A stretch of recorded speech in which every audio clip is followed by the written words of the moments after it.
What's up, guys? It's Bolt Struck with Duck, and Justin Herbert needs a Super Bowl to shut these guys up. So another day, another Justin Herbert being overrated take, this time from First Things First, Chris Broussard. So they were going over the ESPN list of the most overrated players, where Josh Allen was number one, Jalen Hurts and Tua were tied for second place.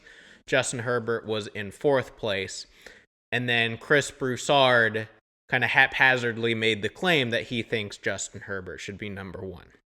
So, of course, it's the same dumb argument where it's the lack of playoff success.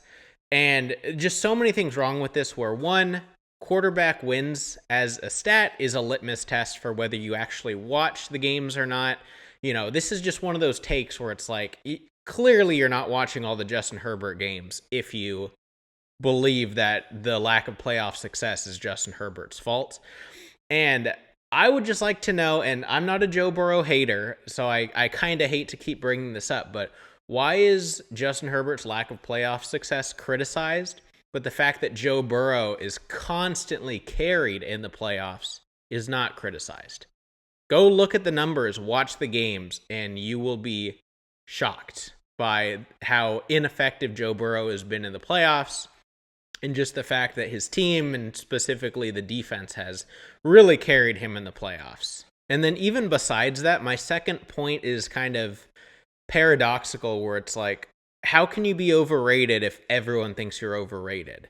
It's like, do these guys not watch other takes? The big talking point is every fan base compares their quarterback to Justin Herbert for whatever reason. And it's like, if you think he's overrated, that means you don't think other people are calling him overrated, which is just not true. I mean, that's just, again, living in a bubble if you don't think other people are criticizing Justin Herbert.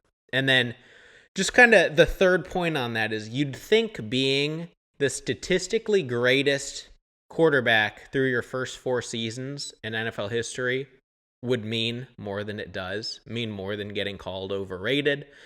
You know, again, quarterback wins should not be the end-all be-all.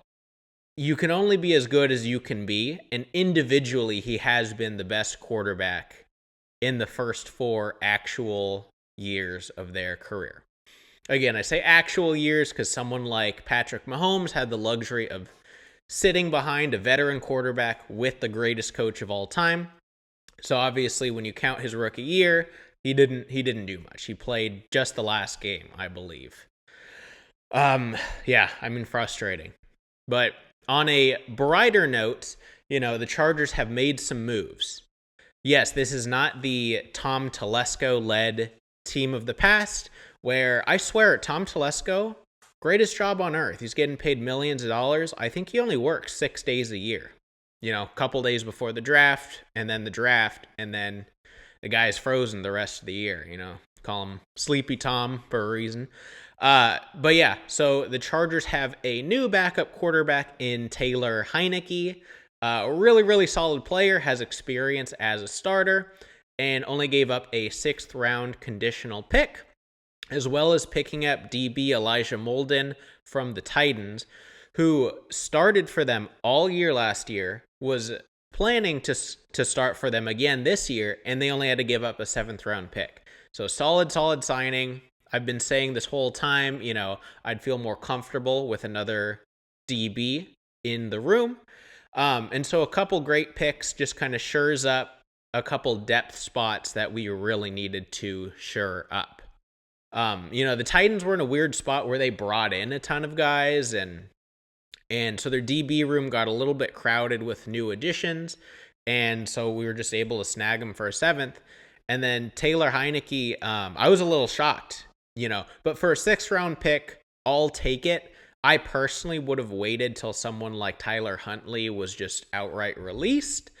But really, really good caliber quarterback. So, you know, 6th round pick, I'm not upset by that at all. So shout out to Joe Hortiz for just, seems like this guy is just on the phone 24/7, you know, never sleeping, as opposed to Tom Telesco, who would draft well-ish in round 1 of the draft, and then just MIA the rest of the year. So look forward to see some more Joe Hortiz moves, but just some quick updates, something I wanted to rant about, something I wanted to update you guys on, but let me know, who do you guys think is the most overrated quarterback in the league, and how do you feel about Joe Hortiz as a general manager so far?